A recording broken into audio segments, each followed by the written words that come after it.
하나님께서 오늘도 이 새벽을 통하여 주의 음성을 듣는 기회를 허락하셨는데 그 음성을 듣고 말씀을 들으면 끝나는 게 아니라 그 말씀대로 순종하는, 그래서 삶에서 여러분 열매가 맺혀져야 됩니다.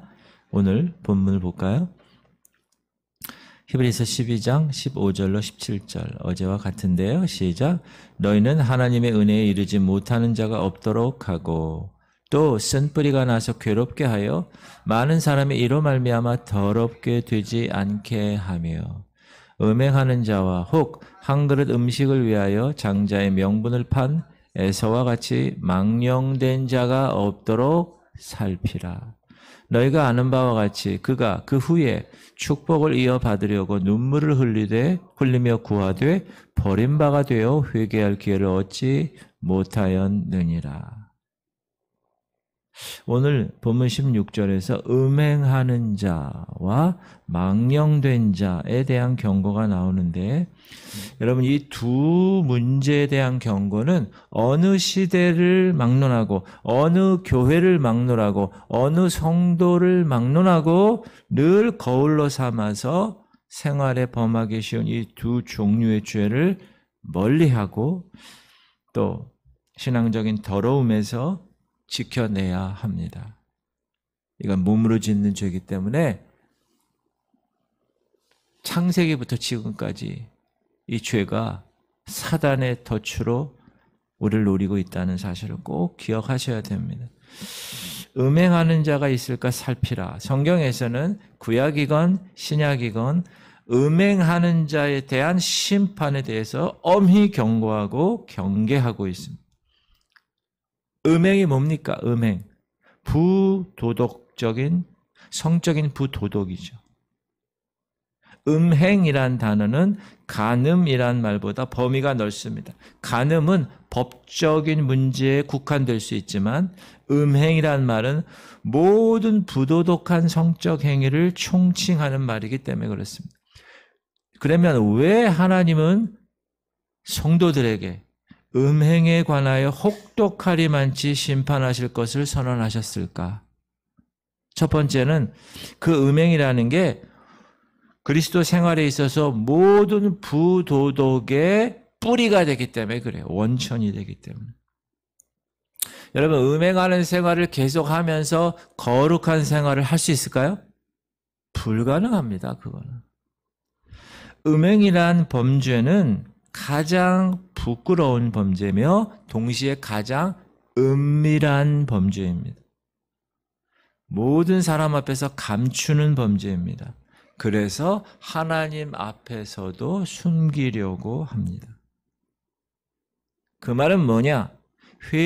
스스로 회개하기를 거부한다는 것을 포함하는 겁니다. 왜? 은밀하게 죄를 짓고 있으니까.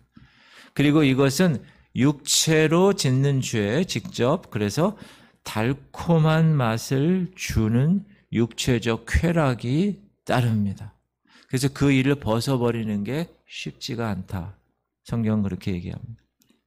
부도덕의 원천이 되기 때문에 하나님이 혹독하린 만큼 심판을 선언하셨고, 두 번째는 음행은 자신의 인생뿐만 아니라 가정의 순결을 파괴하기 때문에 가정의 파탄이 옵니다. 부부간의 사랑에 금이 갑니다. 맞바람을 핍니다. 점점 확산됩니다. 이것이 사회적으로 확산되면 온 사회가 음란하게 됩니다. 그러면 소돔과 고모라 성을 이루는 겁니다. 그래서 개인의 파탄이 가정의 파탄으로, 그 가정의 파탄이 너도 해 나도 해 사회의 파탄으로 오게 되는 것입니다. 지금 우리가 살아가는 이 세상의 이 현상을 보면 더 그러겠습니다. 요즘은 드러내놓고 합니다. 자랑스럽게 합니다. 성소수자 인권 보호라는 미명 아래 요즘은 남성, 여성의 두 가지 성 중에 하나를 택하는 것보다 6가지 성 중에서 택하라고 이야기하죠. 미국 같은 경우는 더 그래. 아예 이렇게 조사할 때 이름 뭐 이렇게 나오잖아요. 주소. 거기에 성이 뭐냐 6가지가 나온다는 거 아니에요. 요즘. 그 캐나다에서 온 우리 교회 출신 집사님이 방문했잖아요. 그분이 직접 얘기한 거예요. 캐나다에서, 미국에서. LGBT, L, 레즈비언, B, LG, 게이. 레즈비언은 여자 동성애자, 게이는 남성 동성애자, B는 바이섹슈얼, 양성애자. 남자고 여자건 다 오케이. It's okay. T, 트랜스젠더. 성전환. 남자같이 생겼는데 여자래. 보니까 남자였어. 사단은 성도들의 가정에까지 이런 미끼를 가지고 다가오게 됩니다. 그러면 우리가 어떻게 하면 이런 음행 범죄를 이길 수 있을까? 부부간의 순결을 지켜야 합니다. 늘 사랑 안에서 부부 생활이 원만히 이루어져야 합니다. 그거를 자녀들에게 보여줘야 합니다. 그거는 은밀한 곳에서 나쁘게 하는 것이 아니야. 법이 정한 곳에서 하나님의 사랑 안에서 만끽할 수 있다는 것을 자녀들에게 보여줘야 됩니다. 그래서 그 자녀들에게 가정의 순결과 부부간의 사랑의 본을 보여주어야 합니다. 그래서 자녀들이 그걸 보고 배워야 됩니다. 그런데 대부분 그렇지 않습니다. 그러므로 자녀들이 다른 것을 통하여서 배웁니다. 왜곡된 것을, 왜곡된 성문화를 공부하게 됩니다. 요즘 애기들 라면 쓰레기통에 버리고 베이비박스에 버리고 냉장고에 넣잖아요. 냉장고에. 그런 시대잖아요. 근데 그걸 조사를 해봤더니 1000명이 넘는 자잖아요. 1000명이 지금.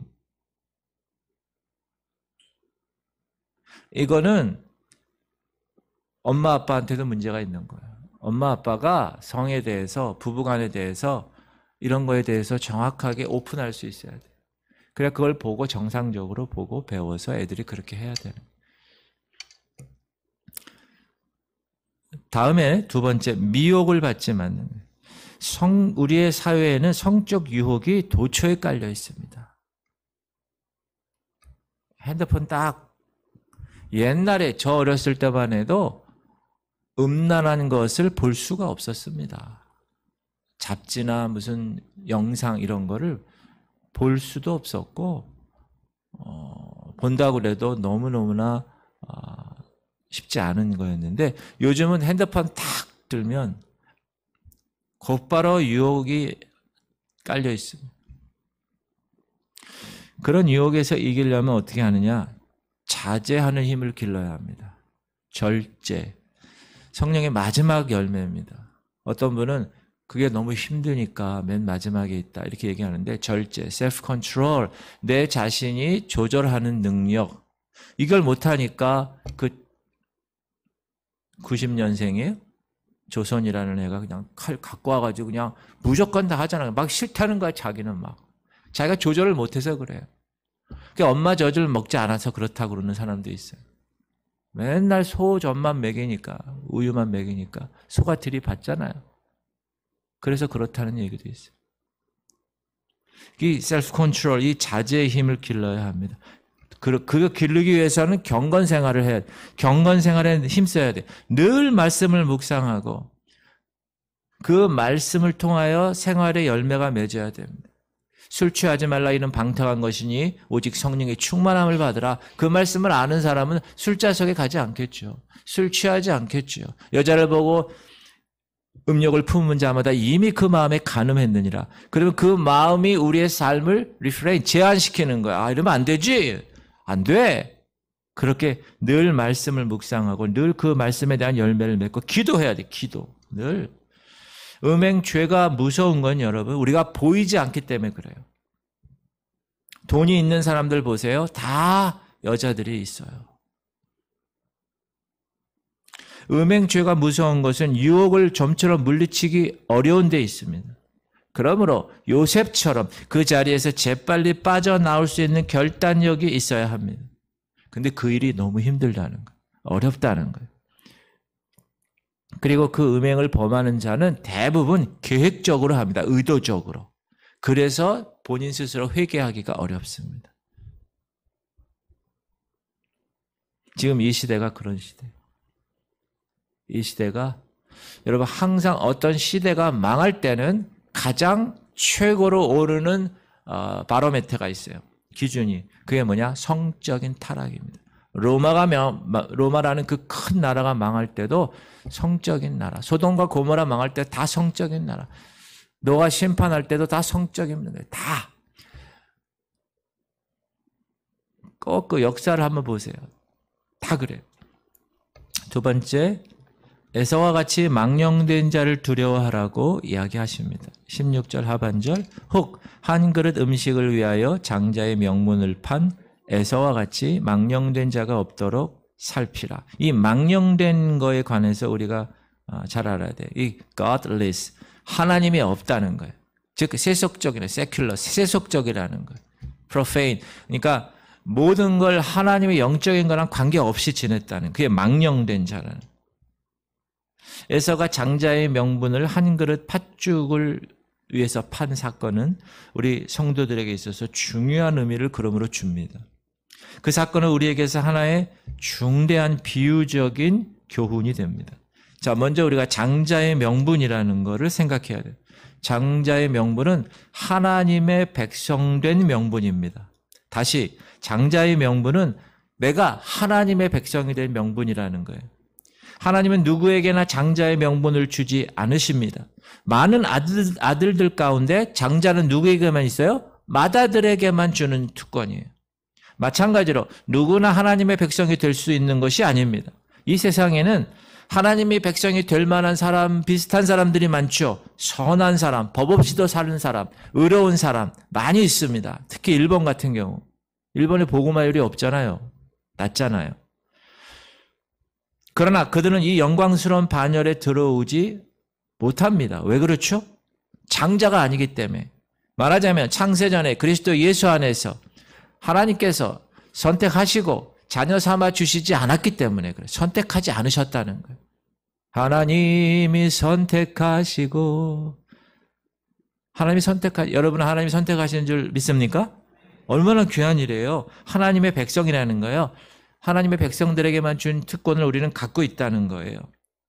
그런데 에서는 한 그릇 음식을 위하여 팥죽 한 그릇에 장자의 명분을 팔았다는 거예요. 여기서 장자의 명분을 팔았다라는 말의 뜻을 잘 알아야 합니다. 에서는 자신에게 주어진 장자의 그 귀한 명분을 귀하게 여길 줄 몰랐다는 거예요. 여러분, 이거 너무 중요한 거예요. 마찬가지로 성도들은, 그리스도인들은 목사인 저부터 성도인, 장로, 권사, 집사 전부 다 직분받은 사람이 성도라면, 구별된 무리라면, 자신이 가지고 있는 구원받은 사람이라면 하나님의 백성된 이 특권을 귀히 여겨야 된다는 거예요. 귀중히 여기지 못하면 에서처럼 망령된 자가 될 수 있다. 여러분, 하나님의 자녀라는 것을 항상 귀히 여기십니까? 007 신자 아닙니까? 숨어있다. 어디 가면 내가 예수 믿는 거, 내가 I'm Christian 이 얘기 못 하잖아요. 그러면 안 된다는 거예요. 처음부터 해야 돼. 처음부터. 군대 갈 때 처음부터 난 의도 터져도 나는 교회 다녀야 됩니다. 그러면 처음에 좀 몇 대 맞아도 인정해줘요. 술자석에 갔을 때 나는 예수 믿는 사람이야. 술 먹지 마. 아줌마 콜라 주세요. 이렇게 할 수 있어야 된다는 거예요. 그러면 여러분 친구들이 처음엔 술 따라주다가 나중엔 처음부터 콜라 따라줘요. 자기 아이덴티티를 정확하게 이야기할 수 있어야 됩니다. 그렇지 않으면 망령된 자가 되는 거예요. 또 하나는 에서에게 있어서 가장 중요한 것은 물질이었다는 거예요. 물질. 배가 고팠는데 에서에게 있어서는 당장 자기에게 줄 수 있는 것이 아닌 것처럼 느껴지는 장자의 명분. 별로 중요하지 않다는 거예요. 그래서 동생 야곱의 계략에 넘어가죠. 팥죽 한 그릇에 그 장자의 명분을 팔아먹는 어처구니 없는 일을 저지릅니다. 많은 그리스도인들도 동일합니다. 세상을 살아가는데 당장 자기에게 어떤 물질적 유익이 있으면 하나님 말씀을 지키는 일을 아무것도 아닌 것으로 생각합니다. 조금도 중요하지 않는 것으로 생각합니다. 말씀이 분명히 있고 그 말씀을 내가 외우고 그 말씀을 선포하는데도 불구하고 말씀을 버리고 물질을 취합니다. 그쪽으로 생각이 자꾸 가는 거예요. 지남철처럼 자꾸 글로 가는 거예요. 장사하는 일 때문에 주일 지키지 못하는 사람. 주일날은 알바 더블로 준대, 알바비. 그러면 그 알바비 때문에 주일을 범하는 사람. 물질 때문에 어떤 육신적인 기묘한 일 때문에 하나님의 말씀을 저버리는 일 따위는 지금 우리 세대 그리스도인들에게서 비일비재합니다. 어떤 사람이에요? 망령된 사람이에요. 에서처럼. 17절 너희가 아는 바와 같이 그가 그 후에 축복을 이어받으려고 눈물을 흘리며 구하되 버림바가 되어 회개할 기회를 얻지 못하였느냐. 한번 버림바 되면 회개할 기회를 얻지 못한다고 하신 말씀은 우리 신앙생활에 크게 경고를 주는 말씀입니다. 에서와 같이 망령된 자는 구원의 은혜를 받을 수 없다라는 말씀입니다. 그러므로 구원받은 사람은 결코 자만의 자리에 이르면 안 돼. 교만하면 안 돼요. 교만은 패망의 선봉이요 넘어짐의 앞잡이라고 분명히 얘기했어요. 하나님 교만한 자를 절대 쓰지 않아요. 사울 왕이 교만했을 때 내가 그를 버렸어요. 겸손한 다윗을 하나님이 쓰신 거예요. 교만한 사람, 자만한 사람은 망령된 행실로 인해서 회개할 기회를 얻지 못합니다. 그럼 버림받는 거예요. 유기견처럼 유기되는 거예요. 로마서 1장에서 내버려 두는 거예요. 하나님이. 그냥 내버려둬. 나중에 그 결과가 어떻게 되죠? 사망이죠. 지옥이죠. 이 두려운 경고를 늘 거울로 삼아야 할 것입니다. 할렐루야. 기도합시다.